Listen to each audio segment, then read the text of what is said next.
Zelensky के देश पर रूस ने बड़ा हमला किया है, जिसने यूक्रेन में हमले के सारे रिकॉर्ड तोड़ दिए हैं। इसलिए इसे कहा जा रहा है यूक्रेन पर सबसे बड़ा प्रहार, ताबड़तोड़ प्रहार। रविवार को यूक्रेन के सुमी शहर पर गिरी 2 बैलिस्टिक मिसाइल। यह मिसाइल नहीं, पुतिन का गुस्सा था, जिसमें जेलेंस्की के लिए रहम की कोई जगह नहीं, जिसका सिर्फ एक मकसद है, नाटो का सरेंडर और यूक्रेन के टुकड़े। इसलिए पुतिन के हमलों से अब और तेजी से चल रहा है यूक्रेन। जेलेंस्की के देश पर रूस ने बड़ा हमला किया है, जिसने यूक्रेन में हमले के सारे रिकॉर्ड तोड़ दिए हैं। इसलिए इसे कहा जा रहा है यूक्रेन पर सबसे बड़ा प्रहार, ताबड़तोड़ प्रहार। रविवार को यूक्रेन के सुमी शहर पर गिरी 2 बैलिस्टिक मिसाइलें। यह मिसाइल नहीं, पुतिन का गुस्सा था।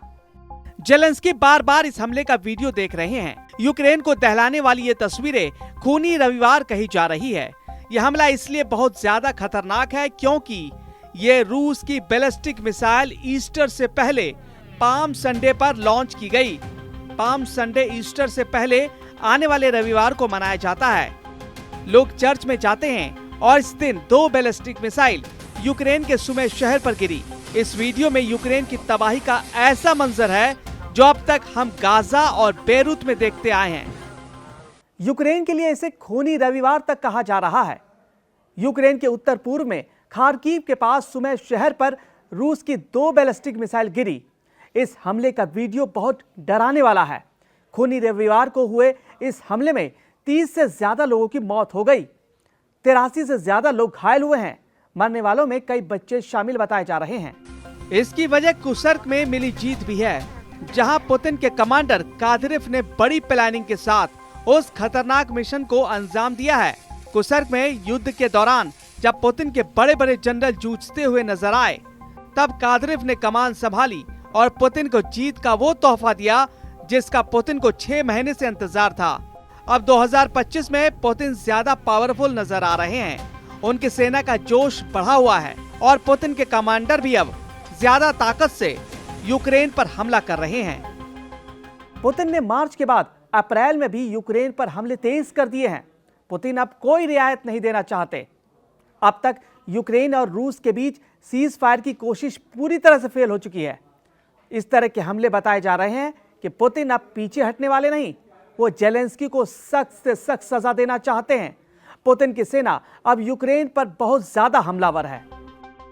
पुतिन की तीनों सेनाओं के पास उन इलाकों में ऑपरेशन की जिम्मेदारी है जो यूक्रेन के अंदर ही नहीं बल्कि दूसरे मोर्चे पर हो रहे हैं। फिलहाल पुतिन का फोकस उन इलाकों पर है जो यूक्रेन के बॉर्डर से लगे हुए हैं, यानी कुर्स्क के अलावा बेलगरद और ब्रांस। ये तीनों जगह जेलेंस्की की फौज के टारगेट पर रही है।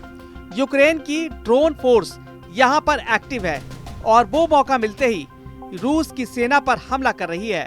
अप्रैल के पहले हफ्ते में ही जेलेंस्की ने सुमी में उस फ्रंट का दौरा किया था जहां उनकी सेना ने अब भी रूस को कड़ी टक्कर दे रही है। दरअसल जेलेंस्की को घेरने के लिए रूस ने 1.5 लाख सैनिक तैनात करने की तैयारी कर ली है।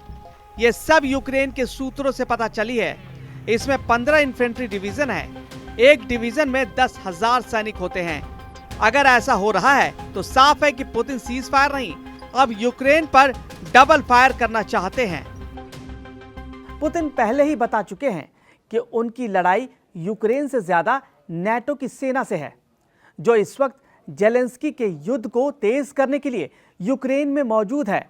अब सवाल है कि जब 1.5 लाख नए सैनिकों को शामिल करने के बाद बराबर की टक्कर होगी तो यूक्रेन को कितना भारी नुकसान होगा।